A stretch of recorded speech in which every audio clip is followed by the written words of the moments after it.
All right, I think we're live. So, Excellent. Saramoira, hi. Hi. Tell us, Um, where are you at right now? well, I'm in Seattle, which is interesting. I've never been to Seattle, but I'm at the joint math meetings, which is sort of a yearly, I don't know, I kind of describe it as a San Diego Comic-Con for math because everybody comes to it, and there's multiple mathematical societies that have meetings there, and it's just this massive, overwhelming, just parade of talks and papers and meetings and events. And it's my first year going, so it's been pretty fun actually. Cool. Is it like how many days is this conference? Well, it so the it's hard to say. They start doing like sort of short courses. So there's a thing in mathematics that's pretty common where you can go to like a short course or a workshop in sort of like recent research in a field, so that you can learn what people are doing. Cool. And so it's sort of I don't know, if you're working in like audiovisual support, you go to like workshops in the new stuff, right? It's kind of like that. And so starting I think on Monday, they had various short courses and workshops and various topics that you could sign up for. But then the sort of general conference started on Wednesday, and then Mm, goes through Saturday. So it's a week long, just list of stuff. Most people show up on like Wednesday or Thursday and maybe leave sometime on Saturday. Um, nice. so that's what I'm doing. Nice. I wish I could be there. I'm jealous. Sounds really fun. Yeah, it Um, is actually. so I was just taking a look at your website and stuff real quick. Actually, maybe I can do a quick screen share of that while I'm talking about it, because you have some really cool stuff on your sites and some Well, really thank you. interesting interests in general. Like, so I love this quote about you. You like math Yeah, problems, but also being friends with people and animals and robots. So tell me right. more about your many various interests. Yeah, I guess I'm very much a people person. So a lot of my interests sort of fall in line with what I'd consider problems that you'd want to solve for people. So in sort of that sense, I'm kind of an applied mathematician, or like that's sort of where I'm coming from. Um, I I also, I mean, my background isn't hasn't been pure math all the time. Um, I was sort of okay at it in high school. I decided I really didn't like it. I ended up going into film. Um, so I have this other life that I led in the film industry, and I also acted and modeled and did a whole bunch of crazy stuff in New York that you do when you're younger, and yeah, and so I feel like my trajectory hasn't been linear that way, and because of that, I have a lot of friends and a lot of colleagues that are not math or science people. Like they work in totally different fields and totally different areas, and some of them are fans of math and science, and some of them are terrified of math and science, and um, and I'm sort of sitting in the middle of all of these different sort of communities, and that's actually partly what got me into robotics. Um, because a lot of robotics problems are, you have to kind of solve them from all the directions at once. You can't just look at them like an abstract math concept and be like, I know the perfect solution, because people are going to interact with this thing. And, people don't, you know, you can't model people well in mathematics. It just doesn't work out. So you have to be taking into account a whole bunch of different, variables. And if you don't have a sense of how people work and what makes them tick, you're not going to design a very good system. Right, Um, right. yeah. So I sort of, yeah, it's like I sit in the middle of a whole bunch of different stuff, and I refuse to get out of the middle. I can relate very Yeah, much. I like the right. middle's a cool place to be. Yeah, yeah. The best of everything. Okay, so I'm really curious then. You said you didn't like math in high school or that you thought you weren't good at it. What made you change your mind? And I know you did like a double major, right, in math and film. So what Yeah, made I you did. come back So, to so, it? so, it's interesting. Well, I mean, part of it, I grew up in the rural South, and women just didn't do math when I was Yeah, growing up. yeah. Hopefully that's changed a bit, but it's been a minute longer than people realize since I've been in high school, and yeah, so I was sort of subtly pushed out of it. It was very much like, oh, go find yourself a husband who works in math and science because they'll be rich. Like I've heard comments Oh, like that in high school, wow, wow, from teachers, if you believe it or wow. not. So and it wasn't everybody. I mean, some teachers were like, that's ridiculous, go be a scientist. But like, you did still have some of that attitude, Mm, and I was very impressionable. So some of it I think was that, like, I wasn't supposed to like math, even though I actually was okay at it in high school. But it, I couldn't keep a lot of it in my head. Like, you just sort of like remember just enough to pass the test, and I was like, I don't even know why we're yep, yep. calculating the length of a shadow cast by a flagpole. Who cares? I remember that. Right? All these word problems. The ridiculous word problems that are like, Bob, Sue, and Terry are renting a hotel room, and they are going to split it three ways, and then Sue drops out halfway through the trip, and calculate the blah blah blah, use algebra to figure out how much they have to pay. And it's like, people figure it out. Like, you don't need to use algebra. You just sort of like talk for a minute. Right. That's how you solve that problem. um, and I think a lot of people have that kind of same sense of just like the type of math we learn in high school. It's a little bit almost insulting, because Mm, I think most kids are like, no, I'm not going to sit down and write out an algebraic expression every time I need to, calculate a tip or something. I'm going to use shorthand. I'm going to use like tricks and things, and like, you're just going to move on with your life. And that's true. right. You are, right? Like, and I think that there isn't enough sort of respect of the student in how the materials, how the books and all the problems are written, in this sort of sense of like, no, we know these are silly, right? Like, that's not Yeah. what we're trying to teach, right?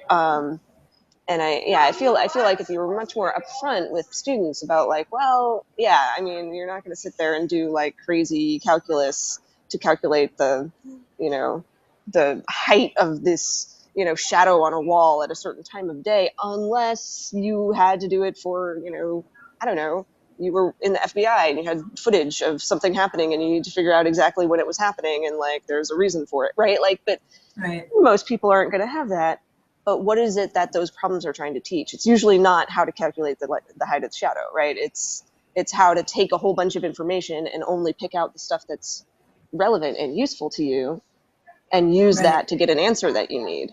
And that is a general skill, right? Like, Yeah. I mean, if you've ever looked at a legal contract, you have to do that reading legalese. Right. So so so yeah, I was really not into it in high school because I just felt like it was a waste in a lot of ways. And a lot of the stuff that I liked, I was like, well, this isn't real math, Like because this isn't. what sort of things do you like that you didn't think were math? Well, like, for example, I from a very young age was really into origami, Nice. and got all the origami books and learned how to make like increasingly complex little origami, like animals and insects and stuff like that. And then I got into, this was the mid 90s. I got into something called origami tessellation, and that's much more pattern like. You basically take a square, usually square piece or a flat piece of paper, and what you do is you fold a pattern into it, and then it collapse it Cool. down into another flat object. Um, and usually, if you can hold them up to the light, you get these really nice patterns.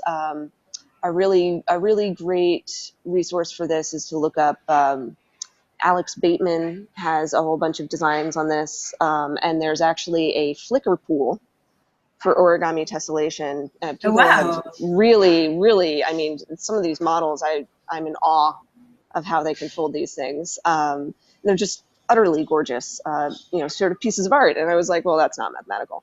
Well, what did I do yesterday but go to the special session on origami mathematics Nice.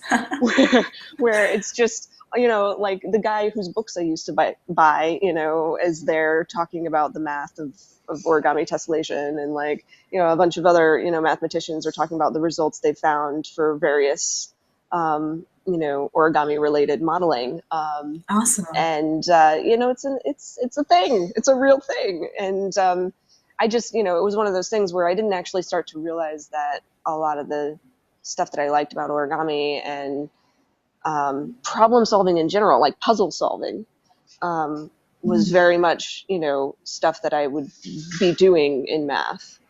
Mm-hmm. And I just sort of had to get over the initial courses, which were sort of drilling skill sets that, like, oh, I know this is boring, but Right. once you drill the skill sets, you can take the classes that are cool. And Yeah, so it was sort of a circuitous route for me. Interesting. So, like, Yeah. were there any defining moments you can remember that made you decide, oh, actually, maybe I do like math. Maybe I should take more classes in this. What made you decide to get back into it, or give it another try? So initially, the first school I went to, the first college I transferred halfway through.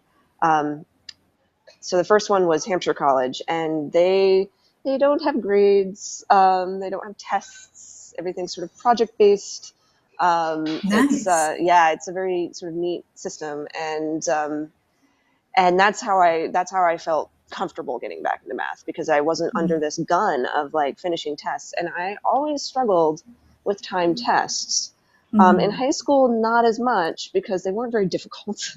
Mm-hmm. To be perfectly honest, I mean, it was, like you just sort of, I would memorize what people said, and then just write it out on the tests as best I could. But I was always very stressed under like time tests. And eventually, long down the line, in fact, last March, I was finally diagnosed with dyslexia. Oh, And wow. that's like a big sort of, oh, that explains a lot, actually. Yeah, I bet it Huh. would. Yeah, Oh, interesting.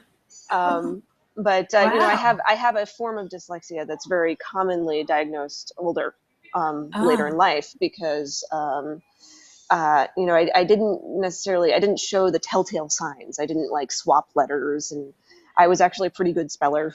Like oh, people interesting. like all of these like sort of normal signals for what that was, I didn't have. Um, but time tests, nightmare. Um, Hmm. and so like, yeah, at Hampshire, I was able to sort of like relax a bit, and be like, you know what, I want to learn about this thing because it's interesting. Um, and what I did was, and again, this is sort of one of those things where it makes a lot of sense coming from someone, who's not very good at maybe calculation and doing things very quickly. Um, the project that I did at Hampshire for my what they call my NS Div 1, which is sort of like my lower level sort of science focused project that I had to finish, was I got a book by this guy, Jeffrey Weeks. It's called The Shape of Space.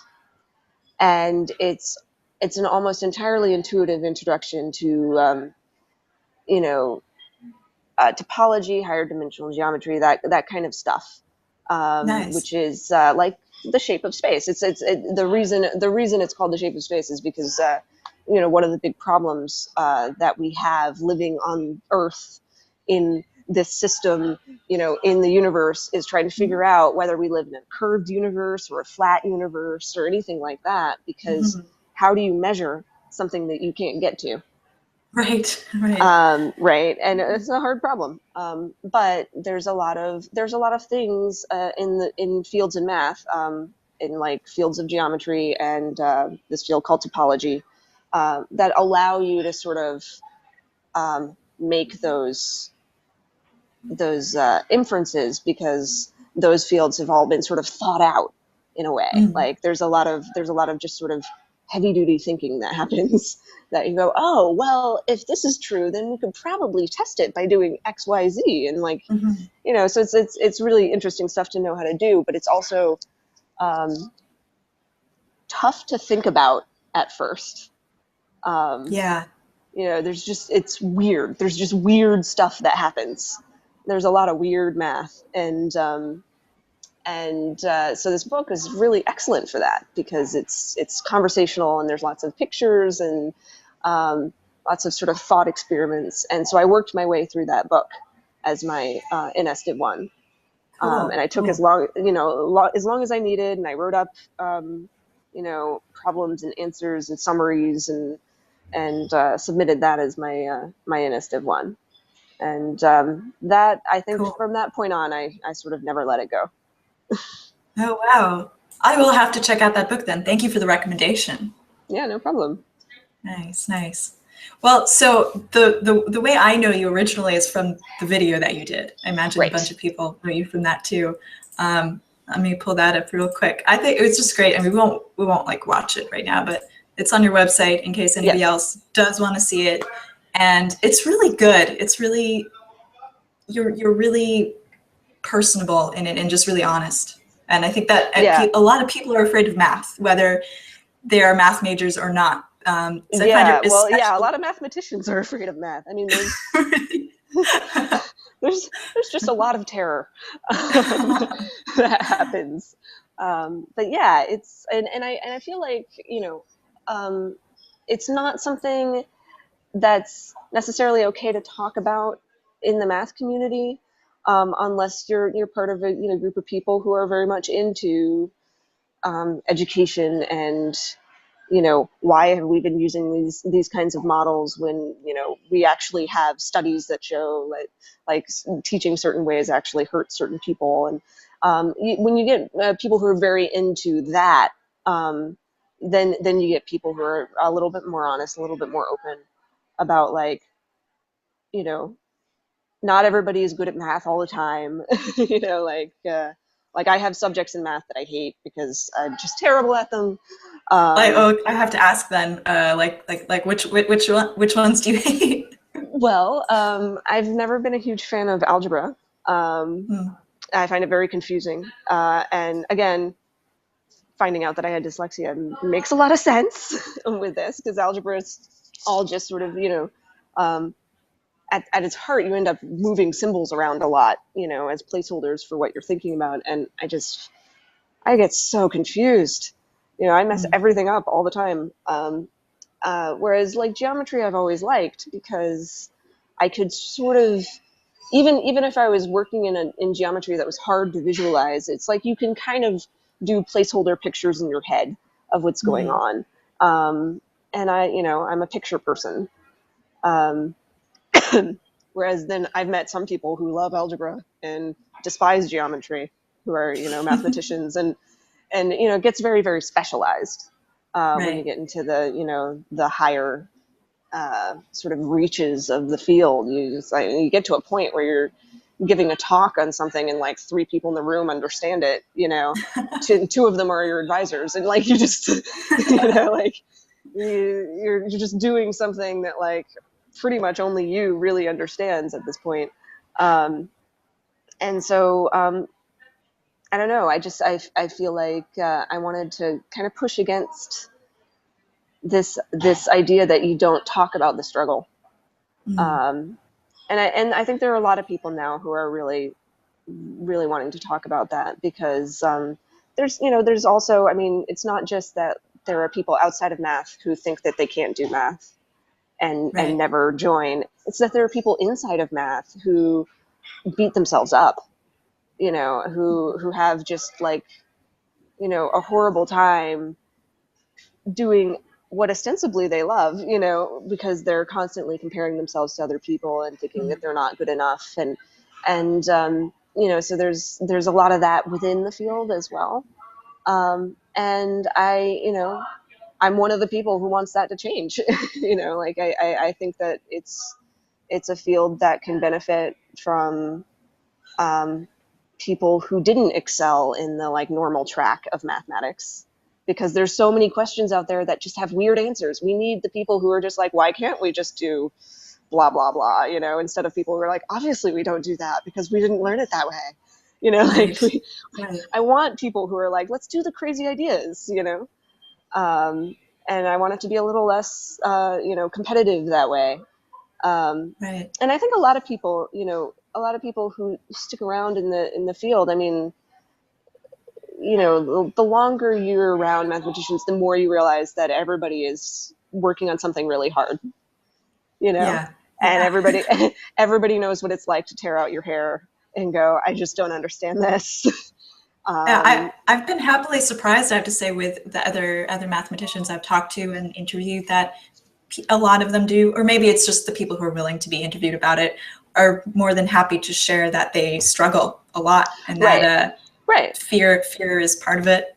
Yeah, yeah. I mean, it's you know, I mean, that I think that's part of why I sort of was phrasing the video the way that I did, which is that, you know, please stop telling yourself that you're stupid.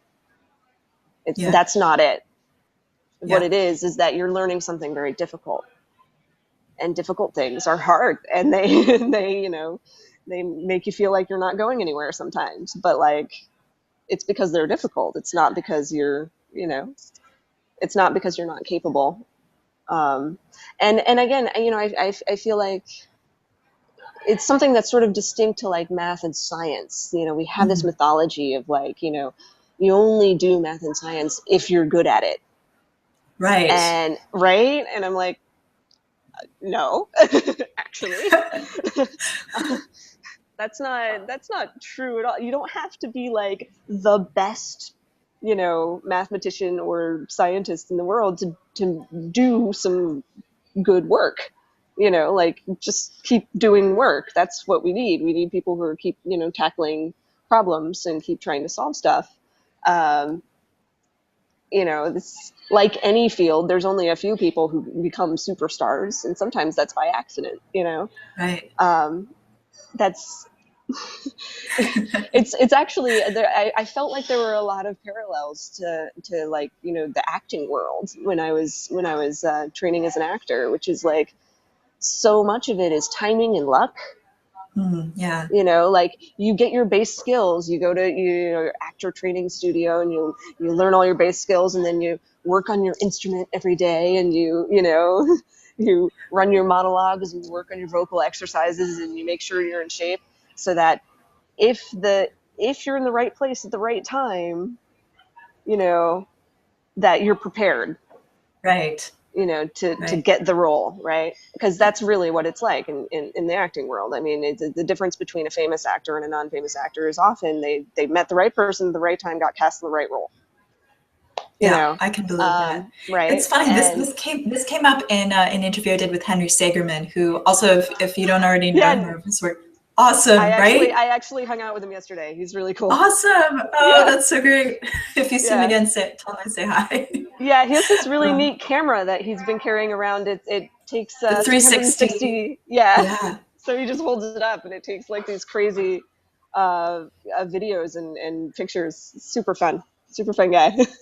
Yeah, yeah, he's always working on something interesting. So Yeah. yeah, it came up in my conversation with him about how competitive math positions are at universities. He said there was an opening Oh where he yeah. works, and they had like 600 applications for Yeah. this one Yeah. position. And I said, oh, that sounds like Hollywood.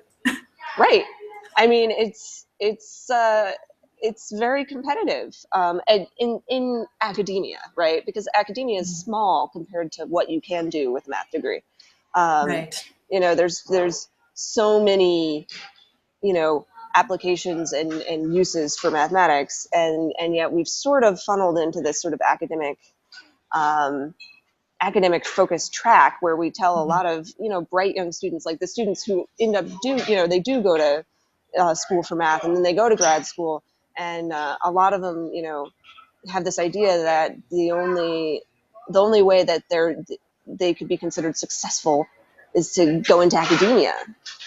And that's just one of the very many options. Yeah. And it's a small one. So it's a competitive one, like very few people make it to a tenure track position in academia because there's not many tenure track positions in academia. Right.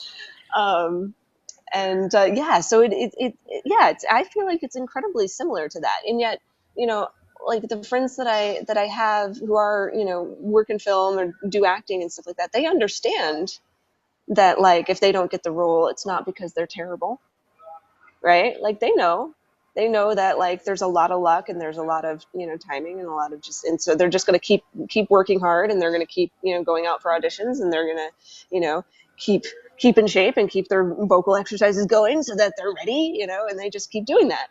Um, but we have this idea that, like, if you don't immediately get math, or you don't immediately get whatever's going on in your class, then there's no point in even trying.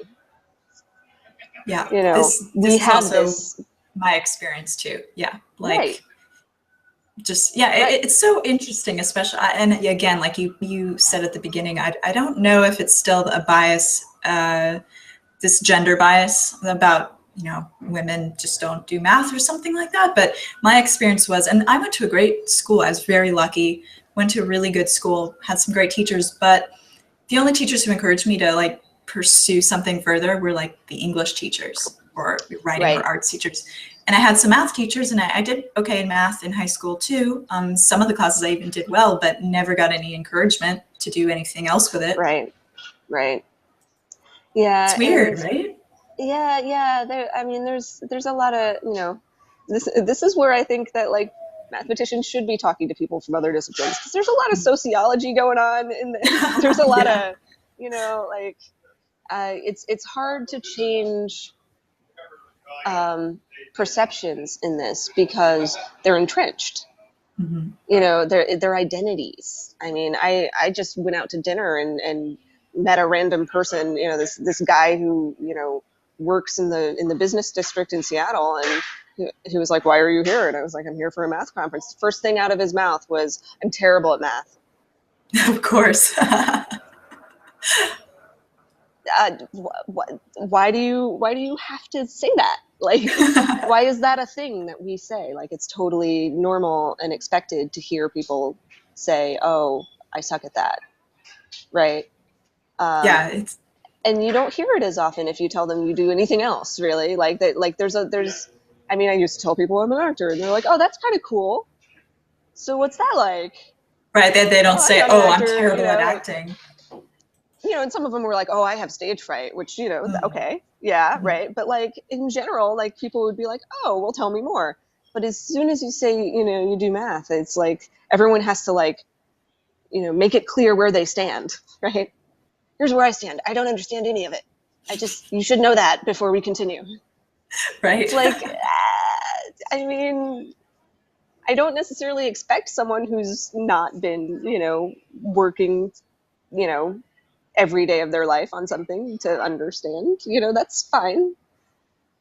Same thing in high school. I don't expect high school students to just, like, get everything all the time. I mean, you're in high Yeah. school, right? Like, you've got stuff to do.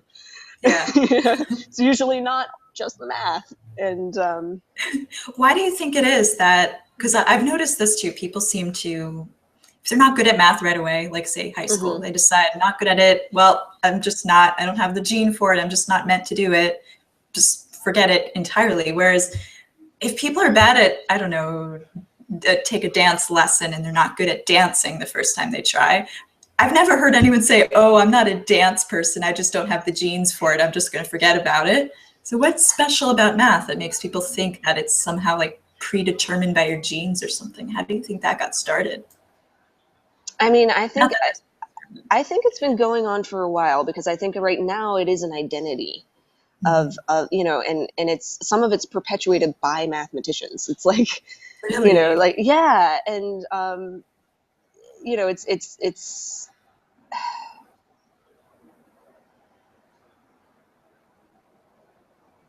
I mean, like, I don't want to be, I want to be sort of politic here, but, like, I think for a very long time, for more than just a generation, when I'm talking about like, hundreds of years, Mhm. um,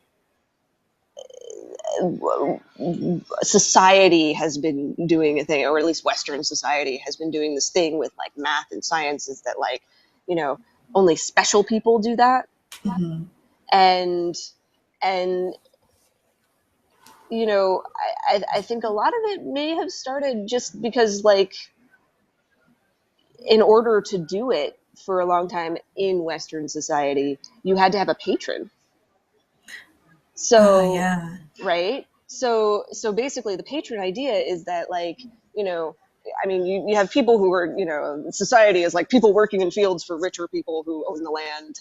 And then you have, scientific inquiry was done by people who had their room and board and all of their needs paid for by someone who was rich, Mhm. right? And I mean, this went back, hundreds and hundreds and hundreds of years. This is how stuff was done. Education and learning was something that only a precious few were able to get, Right, and I right. think that got conflated with ability. And so I think people were like, oh, like they got this because they were that good. So you had to be a genius. You had to be trained from the time you were, a wee thing in order Mhm. to, it's like the Mozart thing, right? Like, Right. he's like drilled. He's like 2 years old, like playing, violin or whatever, and it's going crazy.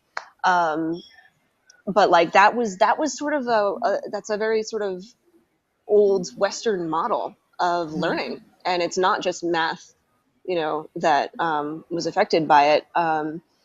And now, I mean, it's like clashing in with, we've got this incredibly multidisciplinary, um, more and more people, we have this push for education, everybody should have access to it. Well, that creates this problem of, we have this educational model that grew essentially out of being an elite thing, Mhm. where only a few people had access to it, and those people were all generally the same. They had Mhm. roughly the same backgrounds.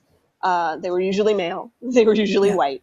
Mhm. They usually from landowner families, or at least had, like really strong training, from childhood. And so teaching was actually simpler in a sense. It's just like, okay, I'm teaching these people. This is the background that they have, so I know how to get them to understand these ideas, Mhm. right? And now it's like you're teaching, you've got people from all over the place, from all different backgrounds, with all different skill sets. And one thing that you're teaching may be working for some of them and totally alienating others. And, and I think that's, you know, I mean, I think it's an embarrassment of riches. I think we should be figuring out how to teach these ideas to like everyone, which Yeah. means drastically changing how we teach them, and having to be malleable and having to be like flexible and think on your feet about how best to do that in these situations where like you can't just do the one thing. Um, Agreed.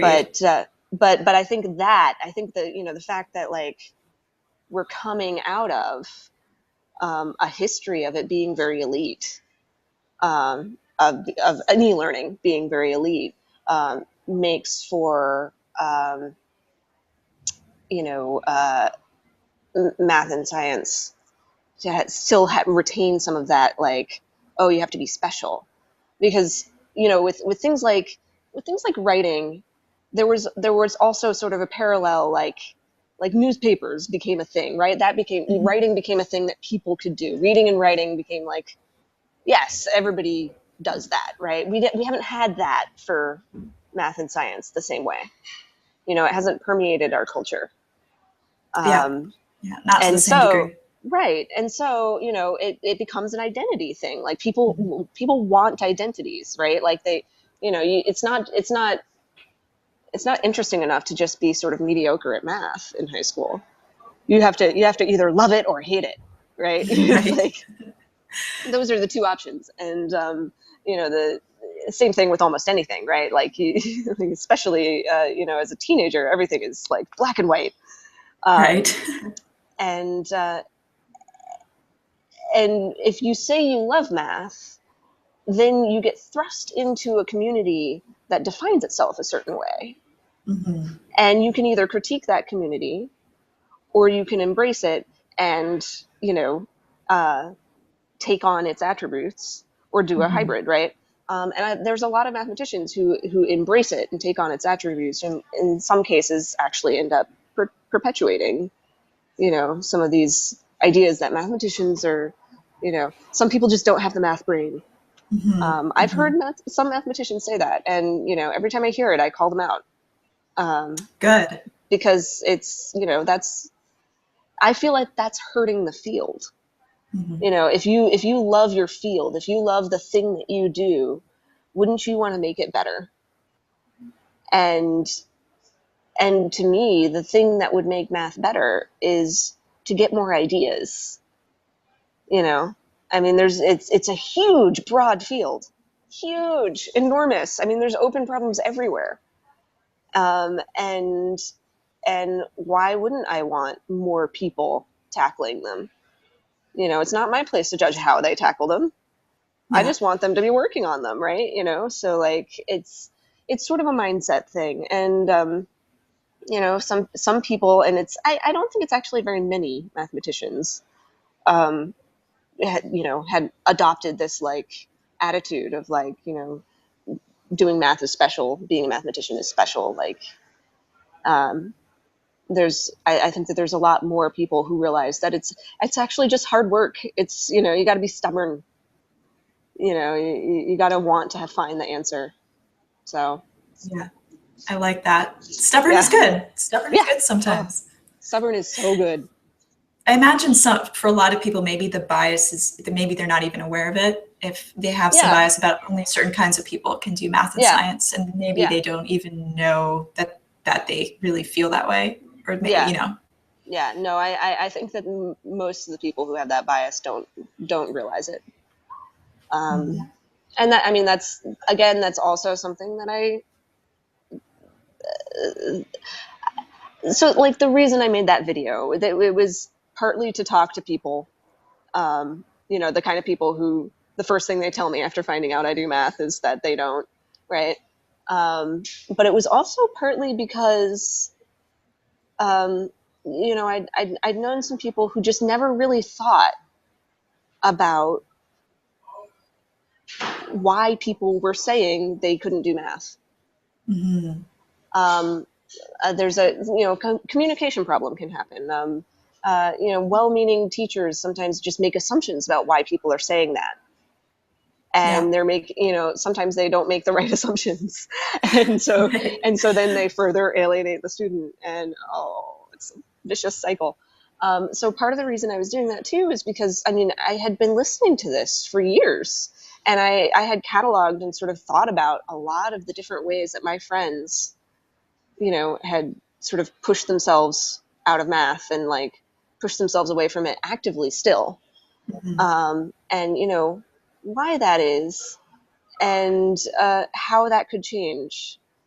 And yeah, I mean, I feel like also it's students, there's a fear when you're a student of admitting that you don't know what's going on. Definitely. Um, and the worst thing that can happen to a student is for them to admit they don't know what's going on and have a teacher or someone in a position of power sort of make that situation worse, you know. Yeah. uh, Yeah. and sometimes that can happen and it's totally accidental, you know. It's like the teacher doesn't even realize that they're perpetuating that, Yeah. um, uh, because again, you know, well, here's an example. um, I am not a flexible person. You know, I can't touch my toes. I can't either. I have the flexibility of Old Man Mountain. Um, and I've tried to take yoga for years. And the first yoga class I ever took was from an ex dancer. It was awful because And she was a very nice person, but she could not understand like why I was so frustrated. Oh. Um, and on top of that, she was making assumptions about why I was so frustrated. Mhm. Um, and you know, the thing is, it's like if you like are physically not ready to do a certain pose, like no amount of forcing yourself to do it is going to make it happen. You know, you have to modify the pose. But if you're not like a physically oriented person, you know, if you were trained as a dancer, you may not know how to communicate what it is um, that's stopping you, right? Right. You know, like she would try to get me to pose, and I'm like, it hurts, and she's like, well, like good hurt or bad hurt, and I'm like, I don't know, Yeah. hurt? What? It hurts. And she's like, where? And I'm like, in my body. I don't. Uh, and that wasn't me being, you know, silly. Like that was me literally just not having the words, like not Yeah, I've been knowing there. I've how been to there too. communicate, right? Mhm. Um, and and a lot of people who are teaching math, some of them did struggle a lot, and Mhm. I think that innately they have an easier time sort of relating to people who struggle in math because they have those memories, right? And those are very Mhm. strong memories. Like any memory of like struggle or failure in something really sticks with you, right? Um, but then there are a lot of people who end up teaching math who who you know, kind of like that dancer, right? Like they already had some skills, or they already had, you know, some ways of thinking about things that like made their process a lot easier. So Mhm. they didn't hit those struggles the same way. Um, and for them, you know, they have to go through the learning experience of seeing that other people might hit struggles and overcome them, and that it's important to help them through that, and that they might be doing it a different way from what that person did, and how that person learned. Um, and so that's, you know, sort of twofold. I mean, I got a lot of feedback from teachers from that video saying, you know, I just never really thought about, you know, uh, there could be multiple ways that a student feels like they're not getting it, and I keep doing the same thing over and over again, and if it's not working, then I'm being silly, you know, at this point. Yeah. I need to do something different. And it's like, yeah, you do, right? um, because not everyone's going to learn it the same way that you learned it. um, Yeah. There was a great, and I think I found this article from your blog actually. I just pulled it up. So this is an article yes, by Ben Orlin, who does yes, the Ben blog Orlin is Math with Bad great. Drawings. Yeah, Yeah, really, he's really good fantastic. article. Yeah. And so thank you for I highly recommend anyone read this one. It's on Slate. Really, really good. I guess so. I actually had a friend read this, another friend that I interviewed about math, and in the article he makes the argument that you should not teach math unless you have experienced some kind of failure yourself in some way. I take it you agree with that, I mean, or at least partially. here's my feeling on it is I feel that almost anyone who's gone through the process of getting the credentials that you need to get to teach math will have experienced failure at some point. Whether or not they admit it is a whole nother matter. And I think that admitting it is really what he was trying to get at. In order Yeah. to be a good teacher, you have to admit that you have also failed at some point in your life. You have to let go of this ideal of you're the teacher, you're the one with the knowledge, you're disseminating the knowledge to the student, because that's not actually the most efficient way to teach. It's not very good. um, what's better is to try to have sort of empathy. um, and empathy is hard for some people. Yeah. You It know, can be. and right, and but it is something that you can practice. which I think a lot of people don't think about either. Just like math. Yeah. Right. Yeah. Just like math. It's again, There's a lot of those skills that for some, I don't know why it's so easy to just assume, oh, I'm bad. Oh, well, like, oh yeah, right, practice the right. thing. Just forget And, that. and the thing is, it's like, I mean, everybody's going to land at different spots on like the spectrum of skill on something, on anything, right? Cooking, right? You're going to land in a different spot than me, right? In our innate cooking skill. But like, I've taught myself to cook a lot of things. So there's a few things that I'm actually really good at cooking. There's a few things that I have never figured out how to do without destroying them. And, and then there are people who can just seemingly cook everything. It's great. And they just think about it and it's just in their heads and they just make up these delicious, dishes without recipes. How do you even do that?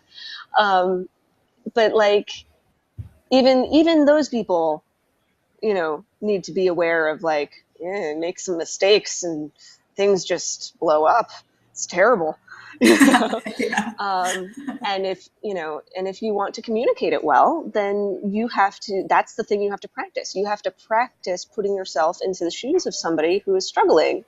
And the easiest way to do that is to rely on memories of when you were struggling, and be it struggling at math or struggling at anything else, because I feel like you don't necessarily have to have the exact memory, right? If you're teaching a subject and people are like, I'm really not getting this, is really hard, and you never had a problem with it, then you can't rely on your memories of learning it to teach it. You rely on your memories of learning something else that you found out was really hard, and all the different ways that you tried to figure out your way around it. And then you have to like put those things together. It's a problem to be solved. It's a teaching problem. Just like a math problem is a problem to be solved, right? And yeah, you do have to be in touch with what it feels like to struggle. And I think that everybody has something that they can draw on. It may be a different struggle, but Yeah. what it is that you have to be willing to admit that you have those struggles Yeah. and use them. Yeah. Yeah. I'm so glad you made the video that you did, first of all. I found it really inspiring back when you published it. I remember finding Yeah. that really, really inspiring. Being someone Thank who you. really, yeah. So I like to ask everybody this question. What is your personal definition of math, or favorite definition? And, math is what we use to solve puzzles. That I to like me, that. it's I've never been the person who's like, math is everywhere. It's in everything. Like I'm like, okay. I mean, sure. Like we could probably model anything in math if we wanted. Why would we want to though? Right? Like to me, it's a tool. It's something that you use because you're trying to find an answer. I It's in like that. service of finding out like knowledge, finding an answer, finding the best a solution for something. And I think that to me is like kind of humanizes it, because human beings always like to find the best way, right? Like we want to We be the do. best at things. We want to find the most efficient thing. We want to, and so I feel like that pulls it more for me. Mm-hmm. And that makes it easier for me to deal with not understanding something too, because it's not about being good at the tool that I'm using. It's about Mm-hmm. finding the answer. And maybe I'll try to use a tool to find that answer, and like, well, that's not working. And like, oh, Right. this is a mess. Maybe I should try it a totally different way. Right. And that allows me to be more flexible, because I'm not fixating on whether I'm using the right technique. Mm-hmm. I'm fixating on whether or not I'm getting closer to my answer. I like that. And It's a right. very functional answer. It's Yeah, yeah, a yeah, good, yeah. a functional definition. I like that a lot. Yeah. And then I mean, there's some kinds of math that I read about on my own. because I find them very pretty or very interesting. And I know that that is a totally cliche thing that people who are self-identified as non-mathematicians will be like, see, I can't, she does this for fun. That's just weird. But like, the more you get into a field, the more you get into what it is that you do, the more you notice that, hey, some people are doing some other interesting stuff over here that just looks weird. I want to know more, you know? Yeah, And maybe you try to read up on it absolutely. and you're like, I don't understand any of this, but the pictures are pretty. Or, or I think I understand what this guy's saying. I wonder if it's connected to this. And then you read up more and you're like, no, I totally didn't understand what that person was saying at all. Or maybe you do and you're like, I was right, it is connected to, and you get very excited, right? Yeah. So there, I mean, there's definitely some math that I do just because I think it's interesting, you know. Um, Awesome. I think, but yeah. I definitely would have said, oh, like somebody who does math just for fun, they must be like some completely different creature, some like just some so far removed from anything I would be able to relate to. But I've been kind of finding actually it's not that hard to kind of see math as interesting. And I think it's just a matter of the more time you spend exploring something, anything, the Mm-hmm. more opportunities you have to find the bits that are cool, that are Yes, exciting. yes. And this is like the biggest tragedy for me of people self-selecting out or being pushed out of math at younger ages. Yeah. And by younger, I mean anywhere from elementary school up through college, honestly. Um, is that they are, they're being pushed out or leaving before they can see what it is that they might like, because the thing is math is not one big monolith. um, I mean, I just went to an all-day session yesterday on origami at a math conference, and it was fairly well attended, and I could have spent all day learning about, I don't know, combinatorial topology or something. I don't even know if that's a thing. I just made up to, It might but be. I'm sure that there's probably a talk on it, and I wouldn't understand it. And I I really don't think that there's I don't think it's a good idea to think that certain kinds of math are more important than others. I don't think it's a good idea to be teaching that to people. I don't think it's a good idea to be approaching math that way, because there are branches of math where you never see a single number. So if you're not a number person, well, there's a whole branch of math that you might love. Yeah, yeah. In fact, there's multiple branches of math that you might love. There's branches of math that pretty much only do like basically heavy duty calculus, right? like super calculus, right? And like maybe that's your thing. Maybe you just want to do calculus, forever. Or maybe you just want to like do this, maybe you want to, learn your basic skills and like, really get to the point where you can at least do your calculations and stuff because you want to get a job doing something cool, right? And that's a totally valid way of using math in your life. Um, I mean, I meet a lot of kids who want to, work on space stuff. Well, you're gonna have to take some math, and but if you really want to work on the space stuff, then it's worth it. It's worth it to like figure out the math that you need for the space stuff that's going to make your life easier, your life better in space, right? So there's lots of different ways to get into it.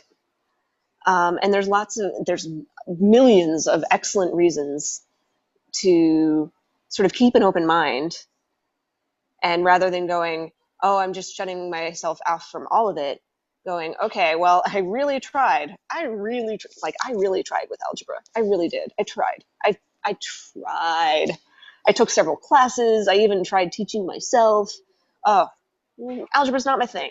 I'm not going to be an algebraic anything. Um, but I can do tons of other things. And that's fine. You know, like I found the math that I like.